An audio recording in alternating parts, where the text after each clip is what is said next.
Hello and welcome to this week's Football Talk podcast. It's been a while. I've missed him. We've missed each other, but you're back. Hello, Dave. Hello, I'm back. I had a great holiday, and the effort you've put into that intro... Dave. I didn't ask about your holiday. You should have done. What sort of friendship is this? No. Couldn't give a shit about your holiday. I was slugging away at work at year end, and it's like, oh yeah, different schedules. Yeah, one of us is shattered at work, the other one's sipping cocktails on the beach, I imagine. Yeah, pretty much. I mean, at least my microphone got a trip over to Bali, so yeah. Yeah. Are you a fan of a cocktail? Is that what you were supping? I'm a fan of a cocktail. I was mainly having a few beers, to be honest, actually. Oh, lad. Go on, yeah, you. lad. Go on. I know. Yeah. Oh, wow. Yeah, but I'm a fan of a cocktail. Yeah, I like. I like a cocktail. Tequila sunrise. Big fan of a tequila I'm sunrise. I'm a mojito man. Love a mojito. Oh, are you a bog standard mint mojito, or do you go for the when they chuck in like a passion fruit mojito and things like that? Oh, if they offer varied ones like raspberry mojito with vodka, I don't mind. It's more just that it's just a nice, cold, refreshing drink. But yeah, I'm not always a big fan of mint in food. Can fuck right off. I don't like mint in food. Like lamb, mint, no mint sauce. Go away. Unless it's dessert. Whoa! You don't like mint sauce with the lamb? Roast lamb, mint sauce. Do you know what? The first time I had lamb was because my mum didn't like it, so I didn't really cook it. The first time I had lamb was in a kebab, so I think I've forever been tarnished. But the taste of roast lamb will just bring me back to down coming out of the nightclub having a shocking kebab. So it's not a great kind of memory. Okay. Well, I mean, welcome back to Cookery Talk with me and Josh. That's the weirdest start to a podcast I think we've had. We've lured you in with football talk for some weeks, but now finally we get to talk about our real passion in life. There you go. Mint. Where yes or no? Mint be? Yeah, in the comments, mint. Yes or no? yeah. Favourite footballer, Scott Minto. Oh, nice. See what you've done there. Done there. Legendary. Right.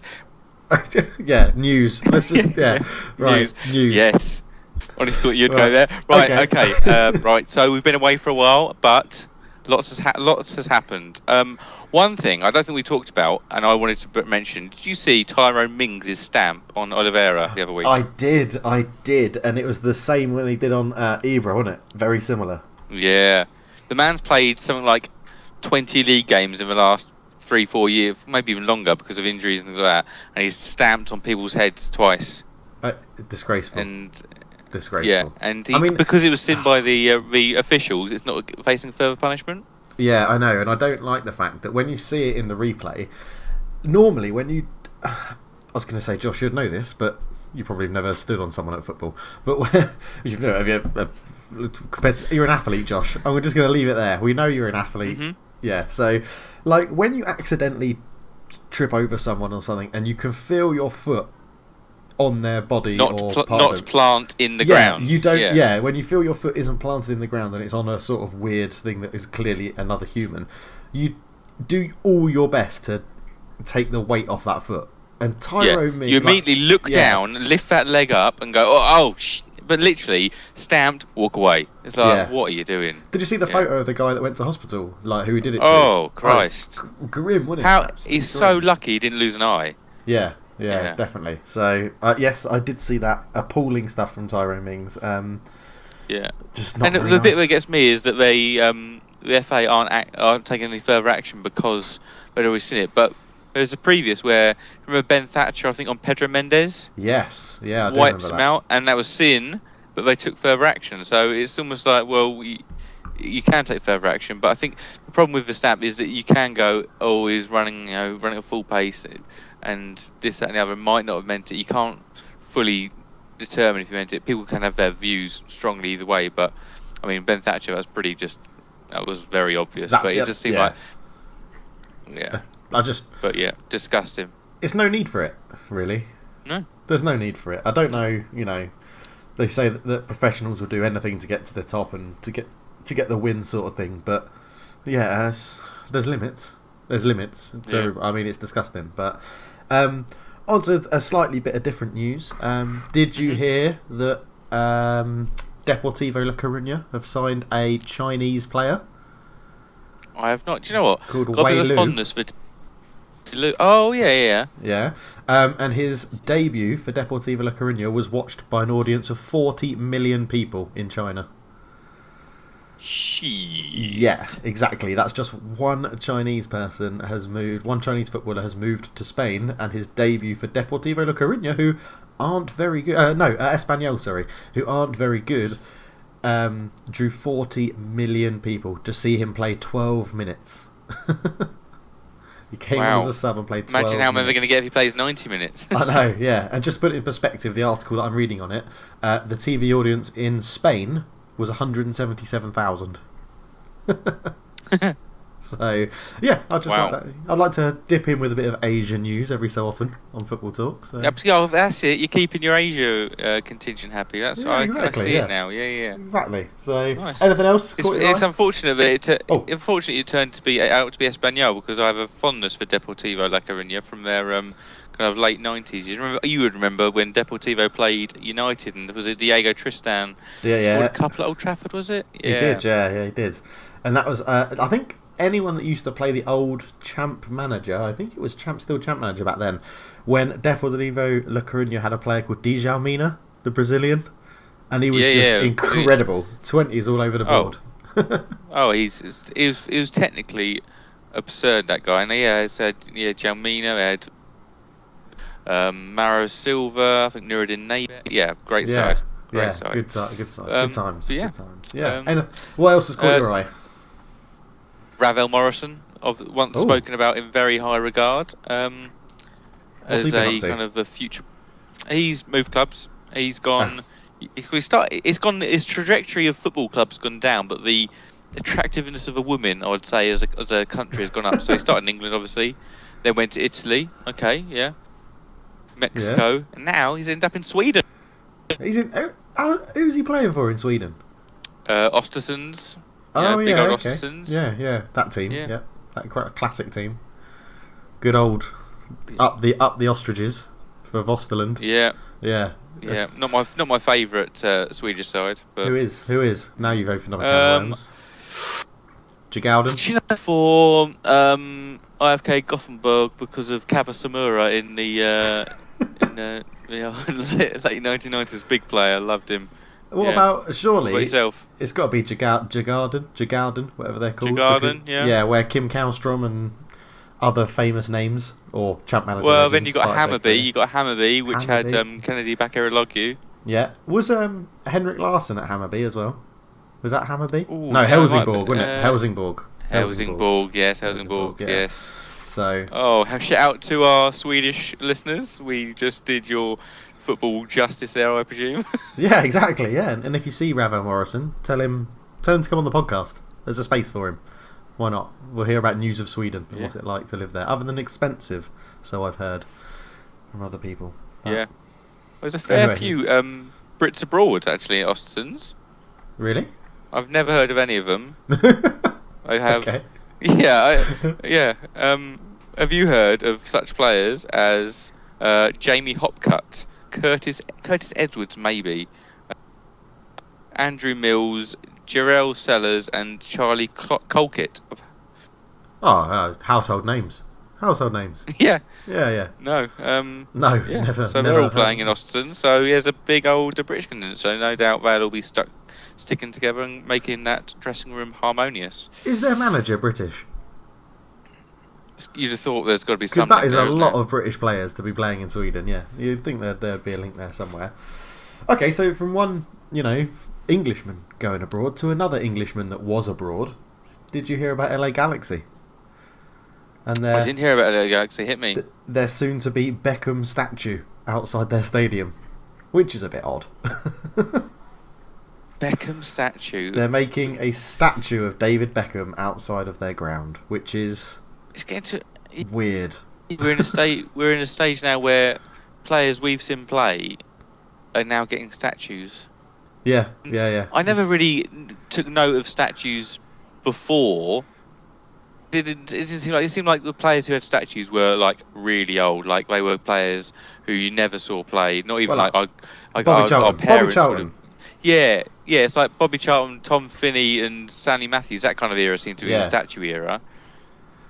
I'll tell Doesn't you seem what. like it's worthy. I think for our era, what ruined statues is when Fulham put a statue of Michael Jackson at their stadium. That will live Yeah, long in my it was memory, odd. and I think is what ruined Mhm. statues. I think who's got. We could probably name all the players of the people that we grew up with who have got statues. So Thierry Henry, I think, has one at Arsenal. I Yeah, think. Does Dennis Bergkamp have one at Arsenal? I do think Bergkamp's got one because is him trapping the ball, isn't it? I think. Yeah, I think it is. Is there any at Spurs? Are Spurs planning any at the new stadium? Not that I'm aware. No. Okay. I mean, it So can't be we've got the long. bust of Cristiano Ronaldo has got to have a statue. He's got the bust somewhere, but I think he's got a statue somewhere as well. Yeah, yeah. I mean, we can't be long or far away from surely Steven Gerrard having one at Liverpool or something. I mean, it's not there at the moment, but I'd imagine that's. Mm. But why David Beckham at Galaxy? That's what's confused. He was there for what, 6 years? Won 2 cups. It's in got to be 6 one years? Yeah. And he's It's opening more up of the his. fact that I don't know. He's opening up his own club that's going to be rivaling LA Galaxy in the MLS, isn't he? For Inter Miami, Yeah. which is Yeah. True. I don't know. I find it very bizarre, very bizarre. Yeah. But yeah, so I thought I'd let you know. Anything Yeah, else? I wouldn't. Anything else? I'd like a bit of shout out for former Spur Gareth Bale scoring his 100th goal. Yeah, good. And Excellent. I feel he'd get a little bit more love if it wasn't. I mean, he's been dogged by injuries, but I think it's just over 200 appearances, 100 goals, and I think around kind of 60 assists. So that's pretty damn impressive for someone who's pretty much a winger. But I don't feel he gets anywhere near the respect he deserves from Real Madrid fans, mainly because, well, I mean, they don't seem like the nicest. No, I think they've never really taken to him because he's only ever done. So I was reading a bit about it this week, and he's only ever done. Is it one proper interview in Spanish? I think. So I think they sort of feel like he's never really made the effort. But then they love Vinicius Junior, who's been at the club for 6 months. So it's a bit of an odd one. It's a bit of a hard one to discuss. But I think it is. That's a very good record in just over 200 games, 100 goals and 60 odd assists is very good. I mean, I would still, if Madrid don't want him, I'd still take him at United as a backup. So maybe swap him for Alexis Sanchez. Yeah, I can dream. Yeah, I can dream. I'm not sure you're getting anyone to take a pun on Alexis Sanchez now. No, that's very true. Very true. Jadon Sancho scored again for Dortmund, even though He did. they drew, but he did score again, and I haven't a 3-goal lead, but yeah. Yeah, I haven't heard much more about the game, but apparently he was very, very good in it. So I assume he did more than just score. He must have got an assist or something as well. But yeah, I mean, he's one of the Bundesliga's brightest stars at the moment. Yeah, It's he just is. top level player, and obviously we'll get to see him against English opposition in the coming week. Yes, we will. You nervous? Oh yeah. I mean, and the greatest time, I threw away some leads in the cup and in the league now, but without. I mean, we've been stitched up by. I mean, we're playing. I mean, Sunday afternoon. This day we've got a day less. I mean, really, we need the FA to step in. We'll probably do that. But and then obviously we have Kane. I think I would just be happy to come away within a goal of this game, because I think for the return match, I think Harry Kane will be back and them. But I mean, you haven't. I mean, we'll get onto the football in a minute. Obviously, Spurs are playing now. Is it now or today? Sometime today. Yes, they'll be so. Yeah, yeah. So we'll come on to the football in a minute, but you've been getting on reasonably well without Harry Kane and Dele Alli and those sort of guys. So our 3 league games with kind of last minute winners, but we've also dropped out of 2 cups. So swings and roundabouts. Yeah, very true. I guess. Yeah, very true. So, okay. Is there anything else in the news to discuss? Yeah. Oh, yeah. I wanted to just bring up a little talking point of the idiocy of fans. Now, obviously, the big one to talk about is the stupid Southampton fans that were making Salah taunts, and we've deliberately avoided the whole Emilio Sala stuff on the podcast because we think there's enough coverage of it anyway. But you have to bring up the idiocy of the Southampton fans that have been caught and have been banned from St Mary's for life, which is good. Do that. But I mean, Josh, before I move on to another idiotic fan thing that I heard, have you got anything you want to say about that and anything, or should we just draw a line? No, it's just upsetting to see that. It's just that kind of, you want to put it down to that kind of group mentality. Everybody's having a laugh, everybody's getting a bit leery, and someone makes, hopefully they see it and maybe it's a mistake. Because otherwise you just really question that person's morality and ethics. Full stop. But yeah, it's just disgusting to see, and it's just, I don't think you'll ever remove it from the game because it's just really, really sad to see that. Yeah. So, True. But onto a bit more of a funny side of fans being idiotic is when the West Ham fans who were chanting at Wilfred Zaha at the weekend, "You're not good enough to play for England," when he's not English. So man's got like kind of 10 cap. Yeah, 10 or 12 caps. Yeah, but also does have 2 caps for England, which is 2 more than your beloved Mark Noble. Yeah. So that just made me laugh. Yeah, it made me laugh for fans being pretty moronic. Like the time when Harry Redknapp suggested that Wes Morgan should be called up to play for the England team at centre back. Given the fact he's horrific Jamaican. shout anyway. yeah, and 2, he's Jamaican, Harry. So yes. That's going to be a bit of a problem. But anyway, we'll leave the news there, mate. You crack on. What's up next? Well, let's quiz it up, Dave. Quiz? You are ready. Pen and paper at the ready. No, they're not. I've lost my pen. No, pen. Yeah, I've lost my pen. Oh my goodness. I know. I went on holiday and I've lost my pen. So which is a question which should have 12 answers. Oh, for God's sake. I mean, I've never really needed a pen for all the other quizzes that we've done. Now, when I actually bloody need especially one. You have a computer, you can type stuff. So this question, it's your wheelhouse, don't worry, Dave.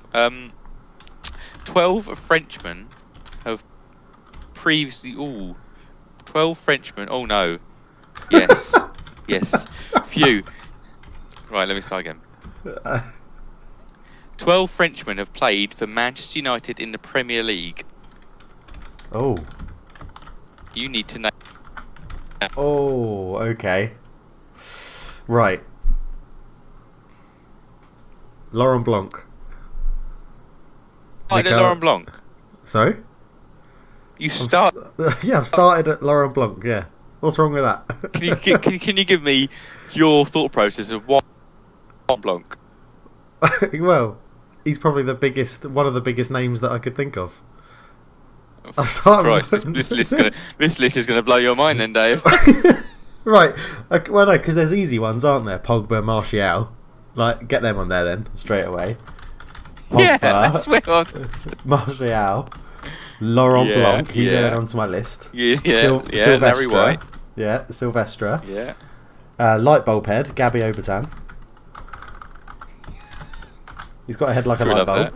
Yeah. Bright idea. yes, Josh. I love that. Okay, that's 5 of 12. David Bellion. Oh, the big stars. Come on, Dave. Come on. You can do this. All right, no, we'll leave it there. I've got half. You haven't got 6. Yeah, you're halfway. There are some big names that you need to name, but yeah, good start. 50% so far. Okay. All right. So, yeah, you think about that while we run through the weekend's football. Oh. Yeah, it was. We start with a decent little run out for United to begin with, wasn't it? It was. It was very nice, and I watched it here in the pub with the Man United Supporters Club of Singapore. Oh, nerd. Oh, could it get any better?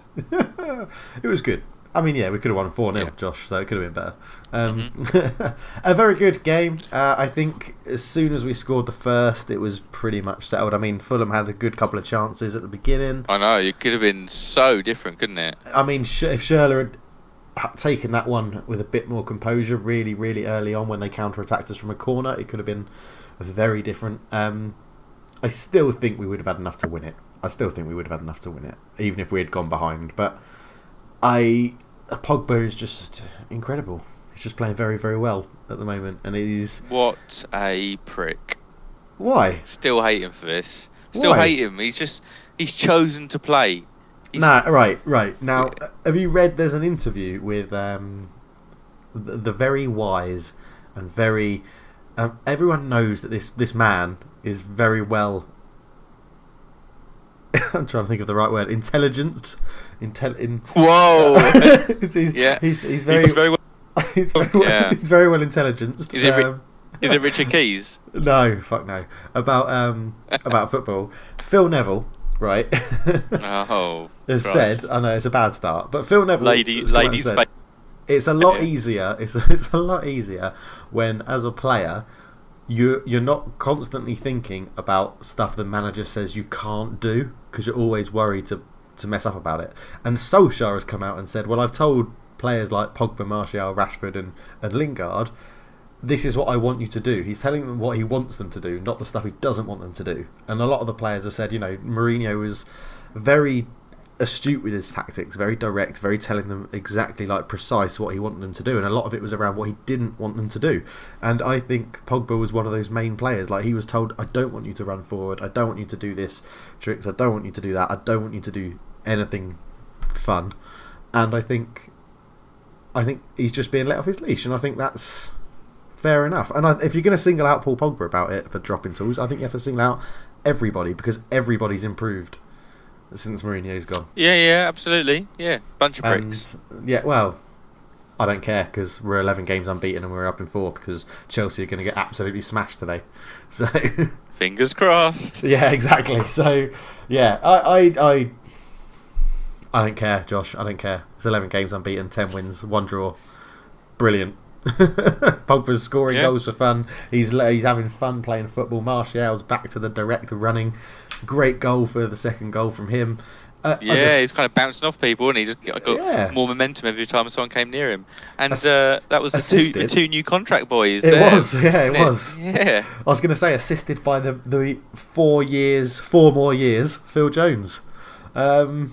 Which ironically is just a little bit less time, and the last time he got a goal or assist in a league game. Yeah, I remember that bit on commentary. Yeah, so I think just quickly talking about the Phil Jones contract situation. I think I can understand why they've done it, and I hope it's for the reasons that I think it is, which is to add a bit more value onto him next summer.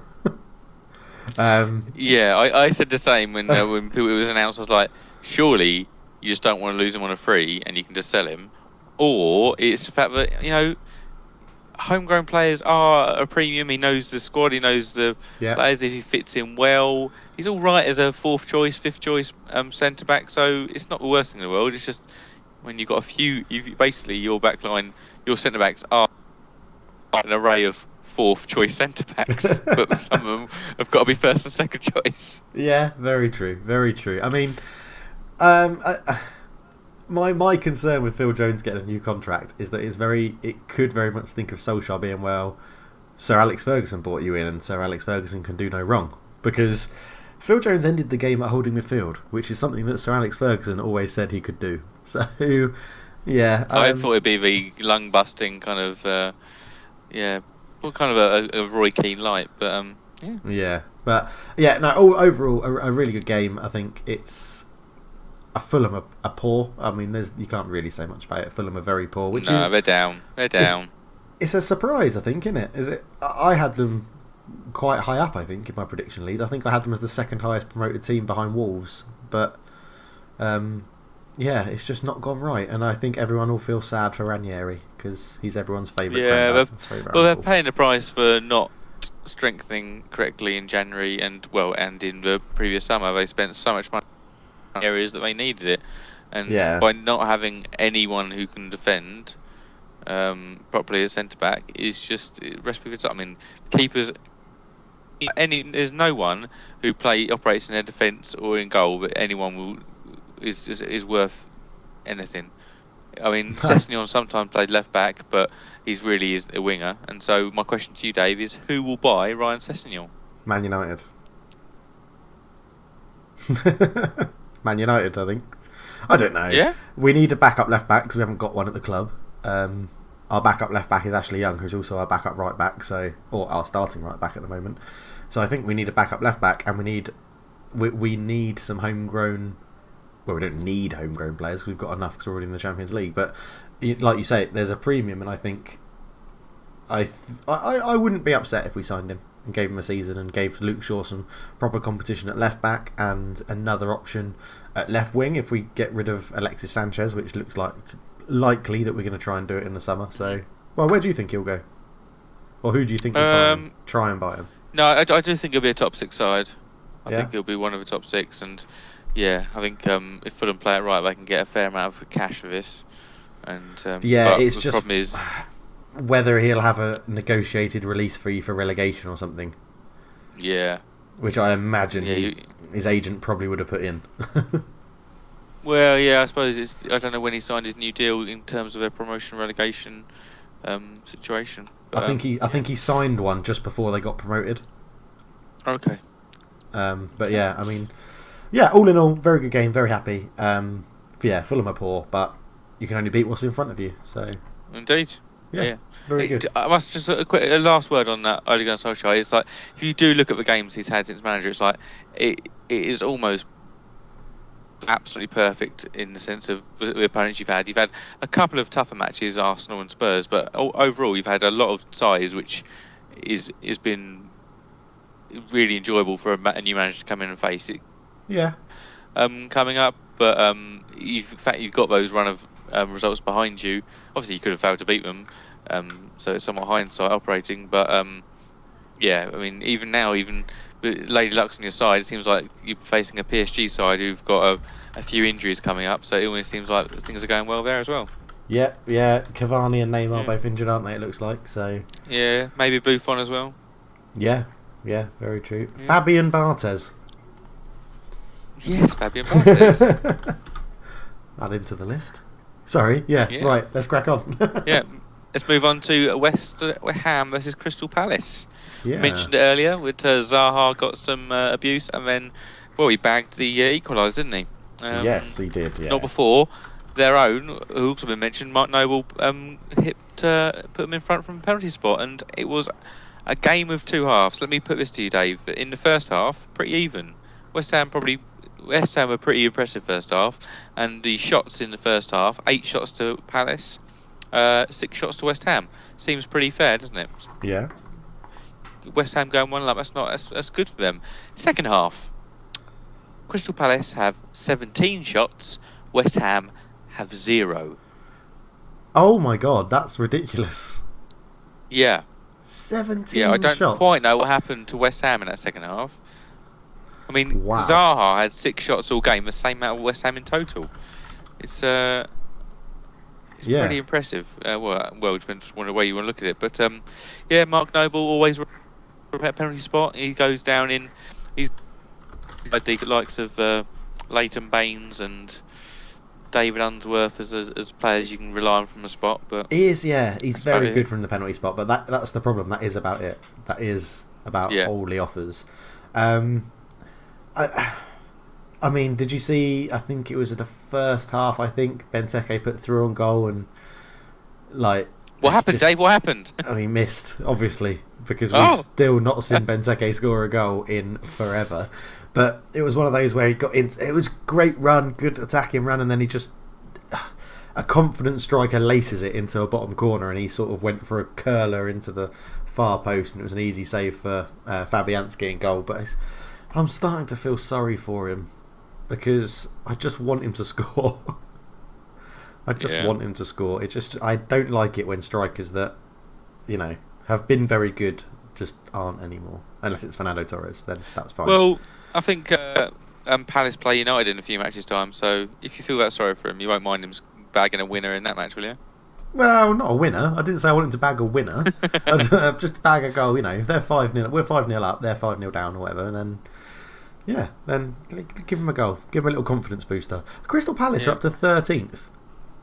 When did that Yeah, happen? they're the top of the because it's that's the bulk of sides now in that relegation battle, aren't there? Yeah, so when They're like, those 3 points, but they separate 13th to 18th.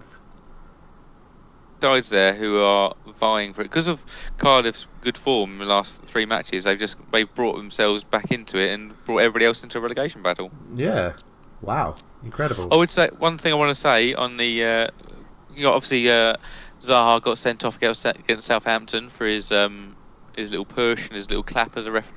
Yeah, A little bit cheeky from Crystal Palace in this, but somewhat intelligent as well because I reckon knowing full well that it's going to get rejected, but because of appealing it, he can play the match. So they appealed it. He plays today. It'll be upheld, and then he'll miss the FA Cup match. yeah. Well played, Crystal Palace. Well played. Well played. Yeah. Well, I mean, why not? Yeah, I mean, if it's in the rules that you can do that, then it makes sense to have them absolutely. It's available, just it's quite clever. Yeah. Nice little loophole. Well, that brings us close to the James Perkins derby. So should we move on? Let's move on.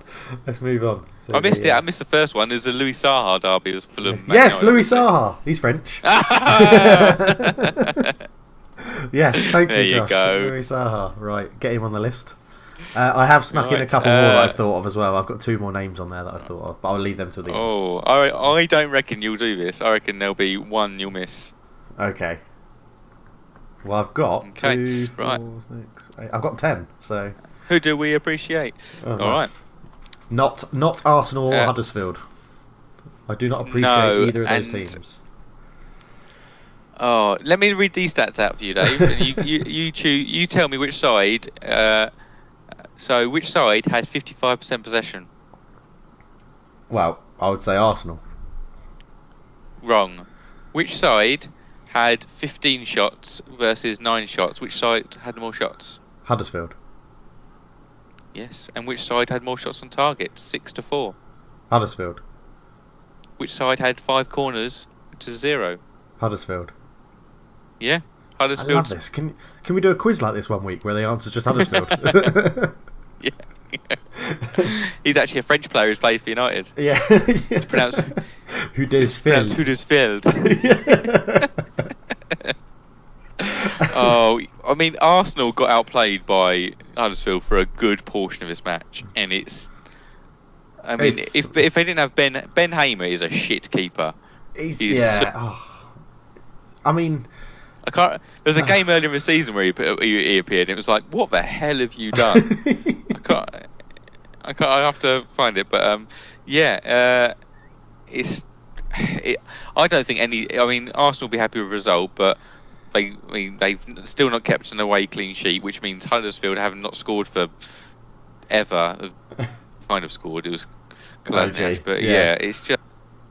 It really is poor. I mean, Huddersfield are down, obviously. Yeah. But Arsenal, is it enjoyable? It seems like you're playing such poor football. And Ramsey's out the door, and then it seems like pretty much Ozil's going to be out the door. God, it's really very doesn't seem like strange. a good time. It seems to me like Arsenal have done the classic sort of FIFA Football Manager, Pro Evo, whatever you want to play, any football game where you're just really happy to buy strikers. Like, they spent all that money on Aubameyang, all that money on with Lacazette, and it's sort of like, well, has anybody thought about the defence at all? But yeah, it's like an expensive version of Fulham. Well, yeah, very true. Yeah, very true. It's a good way to sum it up, actually. So, I mean, Alex Iwobi, I've tried to defend him before, I think, on this podcast, and I know he scored. It was a really badly deflected finish, but he could have had a hat-trick from the highlights. And Ben Hamer. Yeah, and Ben Hamer, yeah. I mean, I don't know. Is it the players? Is it, yeah. I think, there's no money to spend in January, and it seems like they're going to have to get players out the door. I mean, they can get some big contracts off the wage bill with Ramsey, and if Ozil does go. But you do wonder, and I think they're just too heavily loaded up front, Yeah. and they may want to be a more balanced side, but it's investment still needs to go through. Question for you, Josh. If Yeah. you were Arsenal manager, leaving your Yes. Spurs allegiances aside, if you were Arsenal manager and you had Aaron Ramsey, who you know is not signing a new contract and is, if rumours are to be told, more than likely going to be moving to Juventus at the end of his deal, in the January transfer window, knowing you're short of cash, would you go to Juventus and be like, do you want to just take him for 20 million? Like, would you do that? Would you do that sort of thing? Or would you be like, no, you're our player until that contract is done? It depends. So if I can get someone in, I need that cash to generate getting someone in, yes, I would sell him. But if I felt like he was an integral part of the side and I need him to achieve my goals in that final half. Okay. Alright, yeah, interesting. But I'd also have to question his mentality. Is his head in the right place to actually achieve anything, or is he just, his head's turned, his head gone, he's just going to go through the motions for the last 6 months? Yeah. Yeah, true. I mean, I'm ruthless on Football Manager. I know it's not real life, but it might as well be for me. But I'm ruthless on Football Manager. As soon as someone has agreed to move clubs or something, I offer to sell them straight away because it's a new thing you can do on Football Manager, or I shove them down to the reserves. I'm like, if you've agreed to move away if you've agreed to move away from my club, then you don't want to be here anymore, so you're not going to play for me, no matter who it is. Get them out. You're not wanted. You're not wanted. Wow. Yeah. Brutal.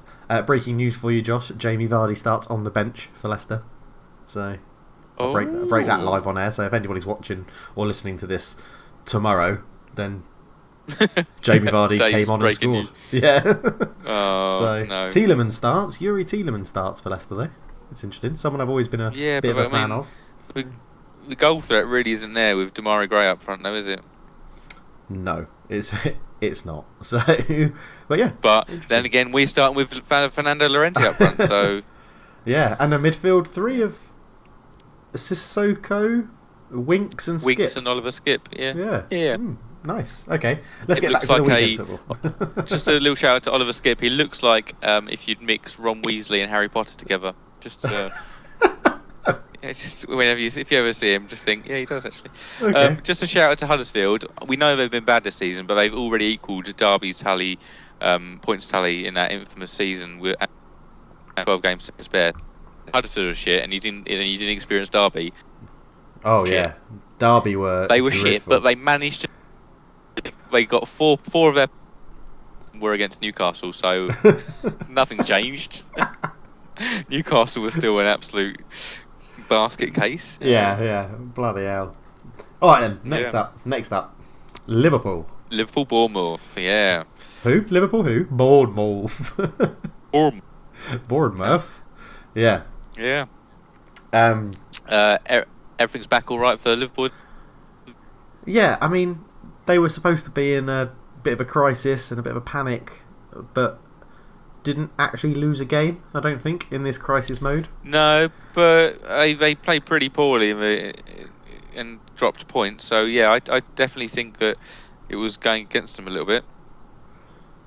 Yeah, yeah, I guess so. I guess the Leeds dropped from 7 points to 3 points, isn't it? So yeah, it's pretty bad. Big shout out to Gigi Wijnaldum though. I've always been a big fan of his. Oh, I have as well. And what a goal! It's probably my goal of the weekend. So Martial's was Pogba's first goal. I really like Pogba's first goal.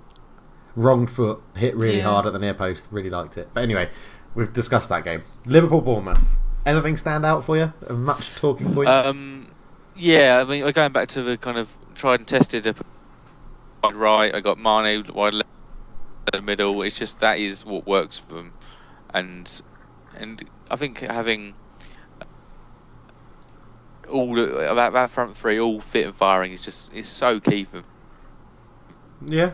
It's what they need, and that if anything goes wrong with that front three, that start to say goodbye to how it's going this season. But do you reckon then Liverpool are reliant more on Virgil van Dijk or Bobby Firmino? Because they play Firmino more as a Oh. central striker, don't they? So I was just trying to pick the centre back and the central striker. I would say they're most reliant on Virgil van Dijk. I think if you saw him come outside for an extended period of time, you'd see. I think it might not be the case, but media pressure would build. They'd be like they would really loud, kind of pressure building. Liverpool fans would have this because there's been such a direct correlation with defensive improvement, Yeah. and him being aside, it would just. I think the confidence, especially if they, the first game it happened, they went a couple of goals down early on, and you were like, oh shit, and Yeah. I think but because he's by far and away their best defender, centre back, whereas they've got other players to get the goals up top. So Okay. Virgil van Dijk is their most important player. All right. Cool. But so it's another match ticked off, another 3 points in the bag. All they got to do is win all of their remaining games, they win the league. Yeah. Simple. Yeah, do it. Simple. I'm starting to get more and more feelings that I don't want them to win it. That even if it's Man City, I'd rather Man City win the league than Liverpool. Yeah, I've Like- spoken to a few United fans, and it's always been the case. Yeah. It's like if Liverpool to win it, it would be momentous for them. It would be they'd really kind of just harp on about it Yeah. and really milk it. Whereas Man City, it would be kind of like, yeah, done it again, done, move on.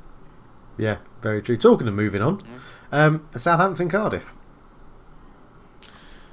I'm sure. I'm sure Cardiff fans loved it, but that's about it. But Southampton have been clawing themselves back out of it in recent weeks, haven't they? They had Yeah. Hasenhüttl's been doing well, and they thought we're out of it, but Cardiff have fucked it right up for everybody else around there because they've just been They won what, 2 on a bounce now, is it? I think it's yeah. And I think just to allude to the tragic events of the past few weeks, I feel like it's almost galvanised the club, and it's given them that extra kind of competitive edge because they're like, in the face of adversity, we're going to come up trumps here, and Yeah. I and think again, you're this right, game yeah. was, Right. this game was it as well because I mean Southampton equalised very late on, and you thought that was going to be it, but Zahore comes in and grabs the late of death, and I must quite of Cardiff celebrations with the fans like in there, like just that kind of that absolute joy, and I enjoy that. Yeah. It was good. I mean, are they going to stay up? Are Cardiff going to do it? Well, I think they very well could because I was looking at there's those £6 Yeah. vying for it. Cardiff's next. I looked at the next 5 games because it really could. Then you're left with like 7 games to go. Cardiff's next game is home to Watford, home to Everton, away at Wolves, home to West Ham, and away at Brighton. It's really not. It's not They tough. could easily pick up a couple of wins there. But you Yeah. look at, I mean, Southampton's. They got Arsenal, they're at Fulham. They got United. They got Spurs and Watford. They got 3 of the top 6 in there. They're running. Yeah. Which is. Yeah. I'm a little bit worried for, but the side I'm most worried for is the side we're going to talk about in a minute. Is a bit later on is. Yeah. That's a dark time for them. But yeah, Cardiff are making a fight. They're making I bet the Premier League are happy that it's not all done and dusted. You don't want it all to be signed, sealed, and delivered weeks before the end of the season. So as long as they keep relegation and a title right until the very end, which obviously you won't find it fantastic because my favourite memory is that final day, United Sunderland, was it? And City QPR. That was. Yeah. I had some Enough about that. people watching it. It was just Aguero. Oh. I'm hoping you're going to remember to edit that out. That is. I'll just keep shouting Aguero for the next 10 minutes. But yeah. So Neil Warnock is very much saving his job. Hasenhüttl was saving his job. We'll move on to Watford versus Everton, where one man, I feel, is going to get the sack. The Marco Silva derby. I'll be correct. I've got it written in front of me, and it really was the Marco Silva derby because it made it a little bit of edge to it. I mean, Troy Deeney came out before, said don't abuse them or shout, we're just going to kick the shit out of them. Oh, Dini, you're a... God, yeah. Yeah. We know your feelings on But Troy Deeney. Yeah, I don't need to explain it, yeah. But, Watford get the win. And, God, Everton. What is going on? What is going on not at actually Everton? as good, not actually that good. Well, they're another team that's very lopsided, isn't it? Like, in attacking slow players. And they've got... You can tell it's not had any consistency as a manager because they've got signings that suit so many different systems. Like, oh, absolutely. Like Sigurdsson in the middle doesn't suit a very quick counter-attacking team, but he did sort of suit the slow build-up that Ronald Koeman was trying to get to. Then you've got Cenk Tosun up front, who was brought in by Sam Allardyce because he was a big lad and a big target man, could play to those sorts of strengths. And then you've got in Marco Silva, who's brought in Richarlison, who is a pacey, quick, counter-attacking winger/striker that likes to run at people. And it's just a whole mismatch. It's just a mess. It's just a mess of players. And they don't work. A mess doesn't get you anything. No. Other than maybe a telling off from your mum if your bedroom was a mess. But yeah, very true. So no, it is side, and I don't see how sacking a manager is gonna either have faith with him and he gets to get another few transfer windows of getting his own players in. If they appointed him, they obviously thought he was going to be good enough for a long time. Although the owner does seem a bit trigger happy because he's had a fair few managers under his tenure already, hasn't he? Yes, yeah, and it's but it's like, what do Everton fans I expect? What do they want? What do Everton fans want out of this season? Like, is it to finish 7th because that's the best they should be aiming for because they're not as good as Arsenal, Chelsea, United, Spurs, City, and Liverpool, or is it? That's what I. If Everton finished 7th, I think West Ham fans, Everton fans would be pretty happy with that.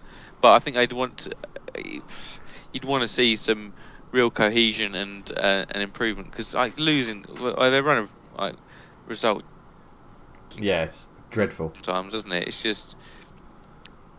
Yeah. So I think I'd want to see through it because.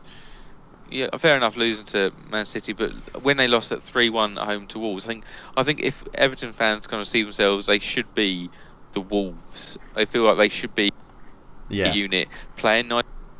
They feel like they should be Wolves, and they may finish above them, but it's two very different stories of the actual performances have told, haven't they? Yeah, I think that you've summed that up very, very well in that because. I think you're right. Everton do think they should be like the Wolves, how Wolves are playing and how Wolves are working. But the difference is Wolves have had a manager in for what 2.5 seasons, 3 seasons maybe, where he's built his team and invested well, and the board have believed in him. And that is the cohesion around the players they're bringing. Really, kind of the Jorge Mendes element. They've got a cohesion of what players they're bringing in for that system. It's just been much more cohesive. But just to look at what Everton's next match is. So they are away at Cardiff next, and obviously Cardiff are on the up, and so if that went out, then they're at home to Liverpool, right, away at Newcastle, away at West Ham, at home to Arsenal. So honestly, I can't see him surviving that running matches.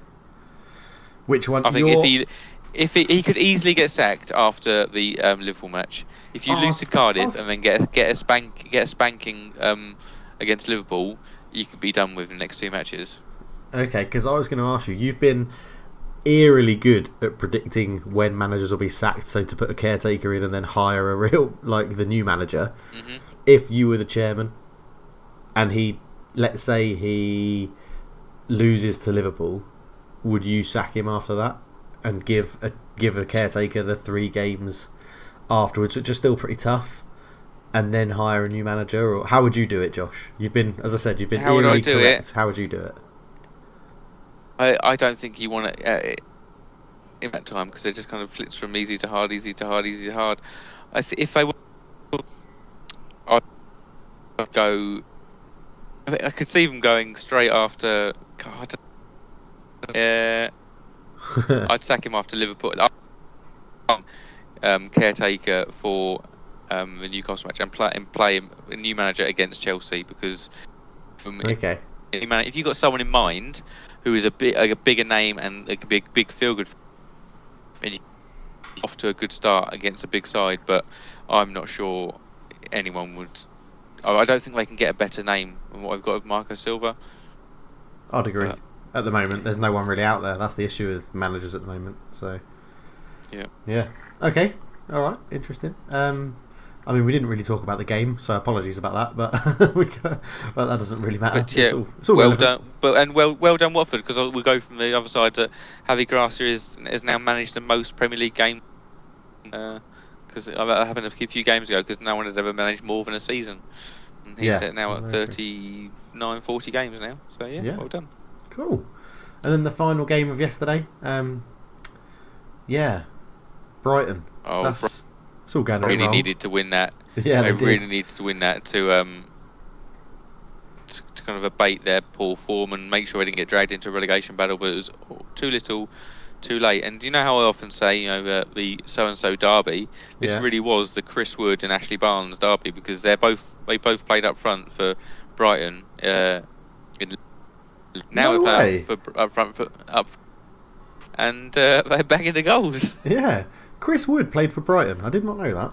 I knew Ashley Barnes did. I Well, didn't know Chris Wood did. Yeah. Oh, cool. Interesting. Yeah. The main thing I got out of this was, I mean, Joe Hart should never get a job as a football player ever in ever club ever, because he's clearly the problem whenever he plays in goal. What is it? 7? Is it 7 games or more than that? Is it 7 games? Yeah, where Tom Heaton's been in goal, and I know I text you, like, obviously I woke up and saw the results, and I text you saying, like, it was all Joe Hart's fault or something for Burnley. Like, that's just 7 games without Joe Hart in the starting 11. Is he even in the squad? I don't think he is anymore, is he? I think Pope's back to Nick Pope, yeah. And I think they've got more points in those 7 games that he's missed than they did in all the time he played. Yeah, it's just ridiculous, isn't it? I mean, where will he go to next? A championship. It's got to be. He's got to Birmingham. go Back to Birmingham. We had a loan spell. Yeah, a loan spell. Yeah, loan spell. Yeah. He could go back to Birmingham, and so his career as a top flight goalkeeper is over. It really is over. It's just so weird, isn't it? It's very strange. It's very, very strange. It's just, you can't really put a finger on it either. When it happened. The man's got 75 England caps. Well, he was a very good goalkeeper, Josh. He was a very, very good goalkeeper. I think his confidence must have been absolutely destroyed when Pep Guardiola came in and was like, "You're not going to be my goalkeeper. I'm going to bring in the ghost of Claudio Bravo, who can't catch anything, to replace you." That must have just absolutely destroyed him, because that's the last point I can remember him being good. Was that previous season at Man City. And ever since then, like, Torino was pretty shit, West Ham was pretty shit, Burnley's been shit. That must have just absolutely destroyed him. I remember the season must have been 07, 08, and Shay Given was City's goalkeeper. Then they made a choice to go with Joe Hart, and Joe Hart played the first game of the season or second game of the season, and it was against Spurs, and he was outstanding. And I mean, he had probably about 7, 8, maybe 9 seasons at City, being number 1, and nice. he's got a weird level of peak. Maybe he's peaks like an outfield player, whereas the goalkeepers typically peak later, and he's now 31, 32, and he's peaked. Yeah, very true, very true. And talking of peaking, Tom Heaton at the age of 32 was fucking brilliant in goal. I don't normally swear that much in this podcast, but he was absolutely brilliant for Burnley goal. He did keep Brighton at bay, and they took their chances very well, Burnley, which I'm sure you'll be happy about, Josh, because obviously you have Burnley relations in your family. I do have Burnley. I mean, it was so easy for the first goal, wasn't it? The slip. I mean, you see Lewis Dunk, and he looks and he's like, and then it goes in, he's like, oh, shit. Oh, yeah. Yeah, but lovely ball from Barnes to put him through. Ashley Barnes, everybody's favourite bastard. Yeah, okay. Well, no, he's not. No, he's not your favourite. No. Who's your favourite bastard? Ander Herrera.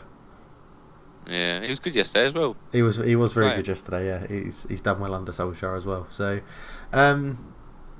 yeah, I mean, there's not much else to discuss in the game, really, is there? No, Brighton and Burnley are now on level points, and as we mentioned earlier, there's only 3-4 points separate that 6. So, it's your choice out of Palace, Brighton, Burnley, Cardiff, Newcastle, and Southampton to be relegated.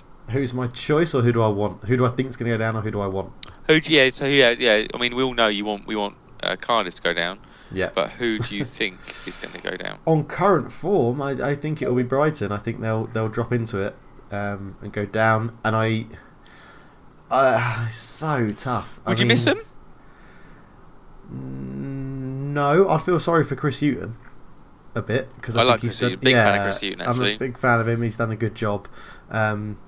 So I'll be sad for Chris Hughton, but I probably wouldn't miss Brighton, which is strange because it's a southern team, isn't it? And we mentioned on the previous pod we don't have one of the most local ones. Yeah. Yeah, we don't have anything. I say we. Obviously, I live in Southeast Asia, so. But yeah, you know, they were a sort of local team growing up, and I don't know. Yeah, but you're representing the southeast of England as well. Yeah. I don't think I'd miss them.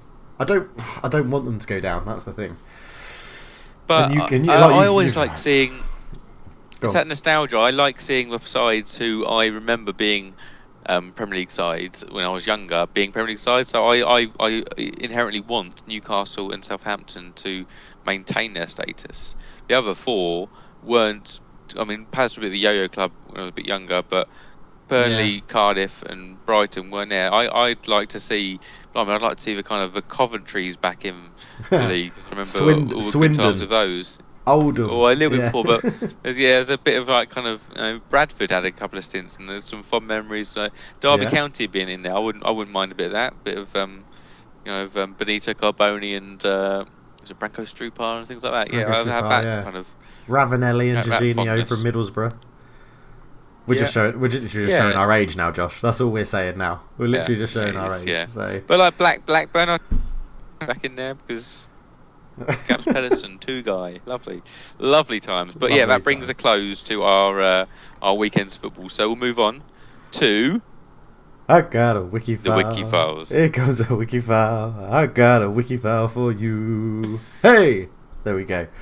Right, Josh has sent me a wiki file, and oh my god! I have, and do you know what? I've taken a change of pace this one. This may be really hard, maybe really easy, but I'll let you decide. Say what you see, Dave. Yeah, got a youth career that started in 1989 at US Melon, and then he played. Then he had a youth career, then changed, and he moved in 1990 to Stade Brestois. In 91, he got his senior start at Nantes. 169 appearances with 9 goals. Okay. 97-98. Striker. 97-98 got a move to Marseille, 2 goals in 32. That got him his big move to La Liga for Celta Vigo in 98 to 2000, scoring 3 goals in 70. Then he moved to Real Madrid, so they must have been very impressed with that in La Liga. Madrid bought him 2000 to 2003, where he scored 0 goals in 94 appearances. Yeah, goals dried up. It was the Alvaro Morata of his time. And then 2003-2008 he moved to Chelsea, which would have been before Abramovich's money, I think, in 2003, but would have stayed there during it. Is that right? He would have been there as the takeover happened, I think. 144 appearances, 2 goals, and then finished his career at PSG at 2008 to 2011, scoring 1 solitary goal in 98 appearances. Wow, this is I haven't got a clue at the moment. Oh! I have not got a clue. I'm trying to think players that have moved from Real Madrid to Chelsea. That's the key one. Because Real Madrid, Chelsea and PSG, that's 3 big clubs to end your career on. Isn't it? Yeah. I mean, he's a defender. I'm pretty certain he's a defender with goal scoring stats like that. Am I right? Is he a defender? Do you want it as a clue? Yeah, I want that as a clue. So no, he is a midfielder. Oh my god, okay.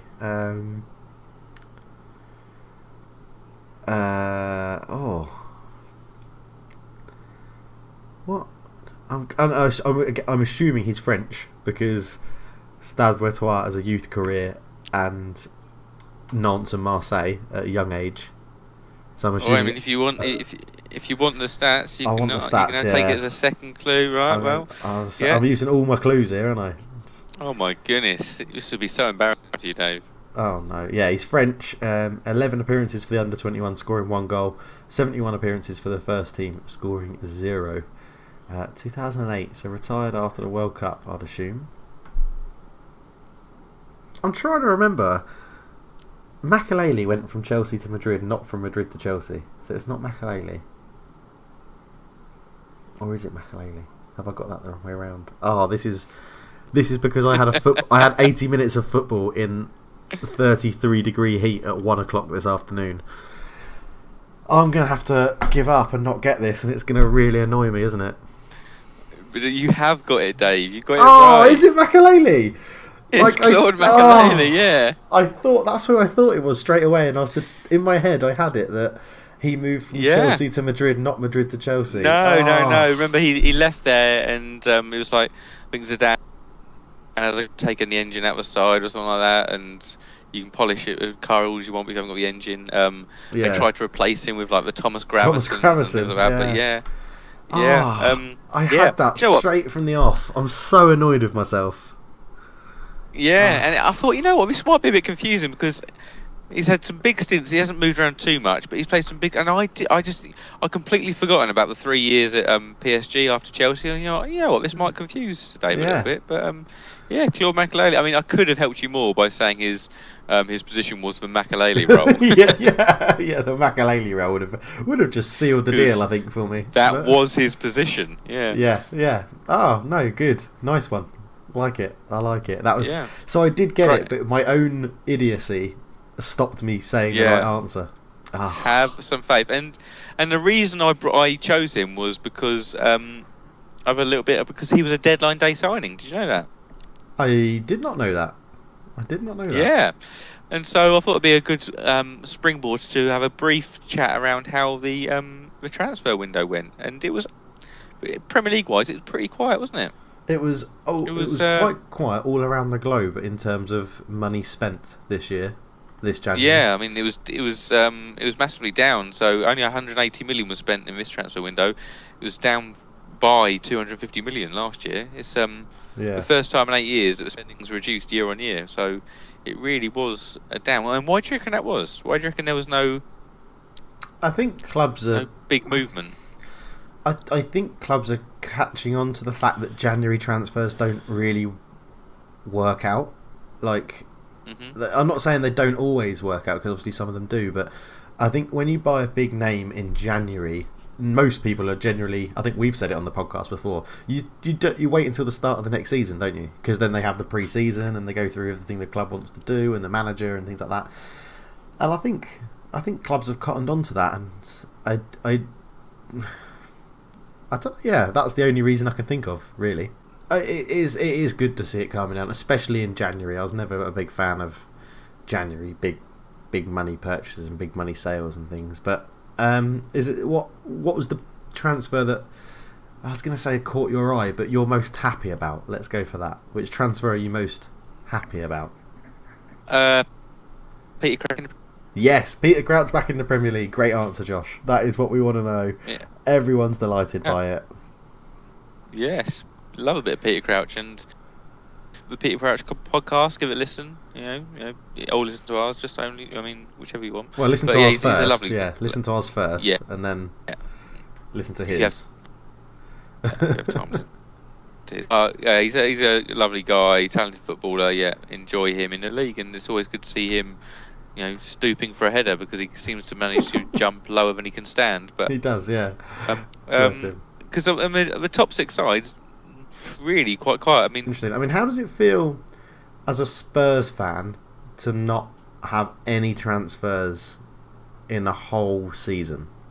Because it's never happened before. Obviously, when people was like, they're the first club to never spend money in the summer.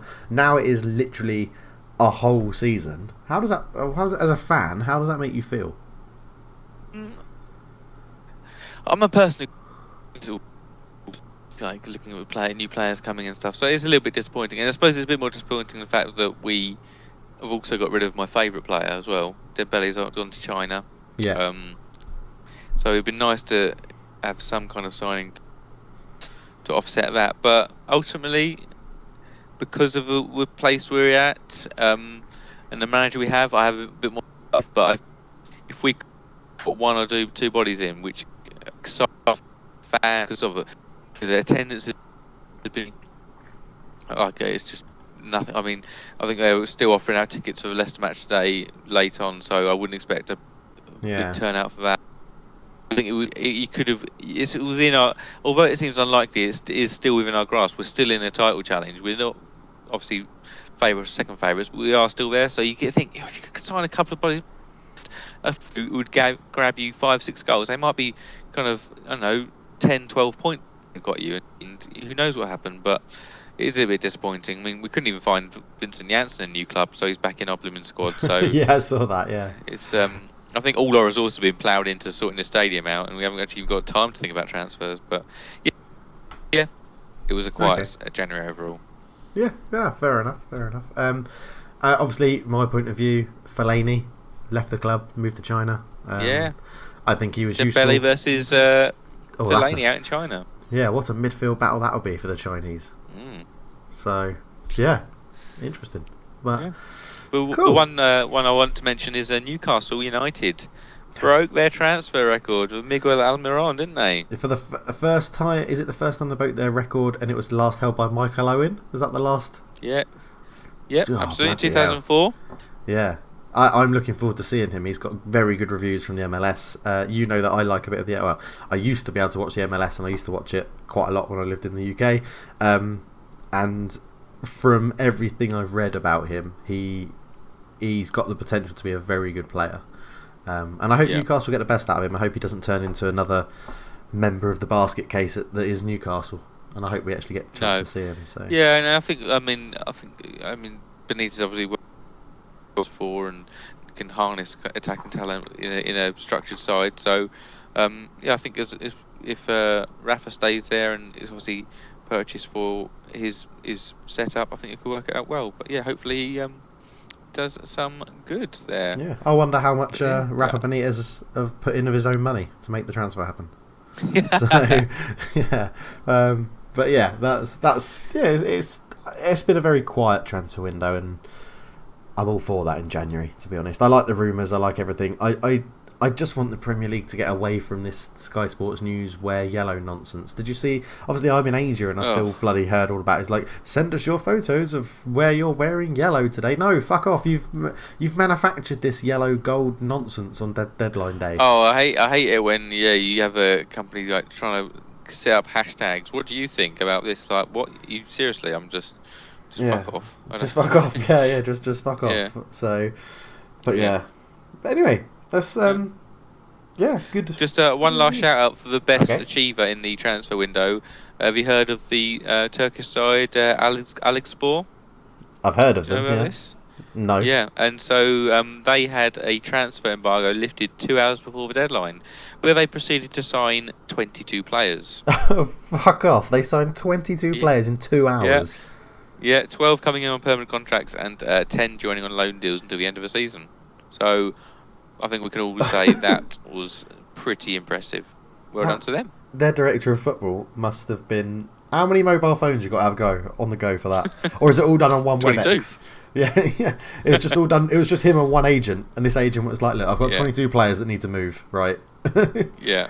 You pay up front for 10 of them. Yeah. Pay up front for 10 of them. Have 10 of them on loan, and we'll sort it out at the end of the season. Send through the facts, and I'll sign it. Yeah.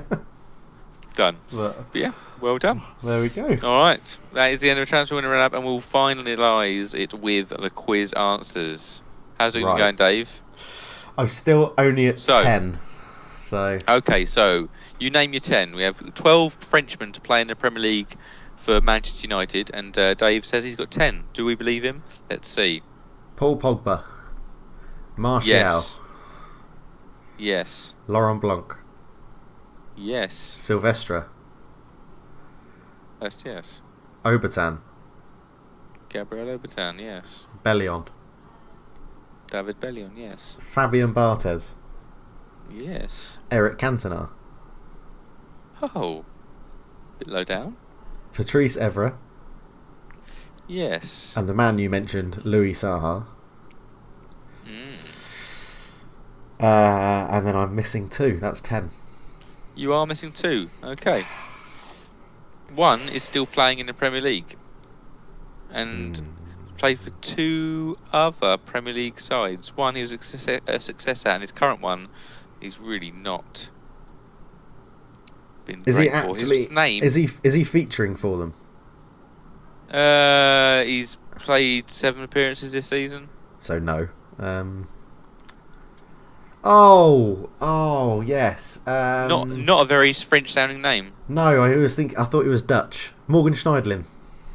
Yes. Yeah. Okay, so the last one you are left with is a player I thought you wouldn't get. This was a Fergie signing. He played for you in the 95-96 season on loan. Played twice, and I vaguely remember he played against Spurs and absolutely messed wrong because you had Gary Pallister, David May, and Steve Bruce all injured. Prunier was drafted to the first team. Prunier. He was basically on trial, really. Yeah, so, William Prunier came in. Is that the guy that Sir Alex said is the worst signing he's ever made? Was that him? I think it might have been. Could well be. Yeah. I was never going to get that. Yeah, I was never going to get. I'm happy with 11. Happy with 11 of 12. That's a pass. Yeah, it's a good pass. Solid, definitely good, a pass. Solid pass. So, yeah, good quiz, Josh. Good quiz. Yeah. Really like that one. 92%. Well done, Dave. Yeah. All right. Brilliant. Yes. 92%. How many did you get? Let us know down below in the comments. And if anyone says 12, you're lying. Unless you are Mr. Prunier. If William Prunier's listening. yeah. So, hello. I'm sure Sir Alex Ferguson didn't mean that you were his worst ever signing. Sorry, William. Yeah. I don't know. You might have been second now to Bebe. I can't imagine Fergie holds that in high regard, that signing. So, but yeah. Good. Nice. At the end of another podcast. And it's good to be back, Josh. I did miss it last week. It's a shame that the schedule couldn't go, and we'll be here next week, which is great. Let us know on all of the social medias that are out there how you want us to talk. No, we're going to talk we're going to talk how we always talk. Let us know what you want us to talk about. If there's anything that you think that's worthy and football news worthy for this podcast, then please do let us know. Josh, where can people find us?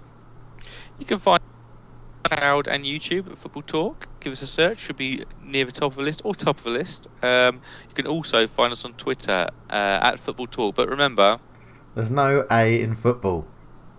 No, we nailed that for the first time ever, I think. I know. I needed that rest when we're coming into it. Beautiful. But that's all from us this week, and until next week, where we'll be catching up on some Champions League action. Yes, and we'll be finding out how Josh feels about parsley with meat next week. So, but it's not in my top 3 herbs. Here we go. But yeah, next week, Champions League roundup, Premier League roundup, general talk of football news like normal. It'll be very, very nice. But Josh, do you want to say your farewells? Yeah, coriander, top herb. So that's it. Coriander? Oh, I love fresh coriander. That is a. Oh, yes. That will be viewer listener splitting, I think, because there's a lot of people that hate coriander. So. Yeah. Right, well, I'm off to eat some fresh coriander from the fridge. So, thank you all for listening. We'll speak to you next week. Yeah. Cheers for listening. Thank you very much, everybody. But for now, we're out. Cheers.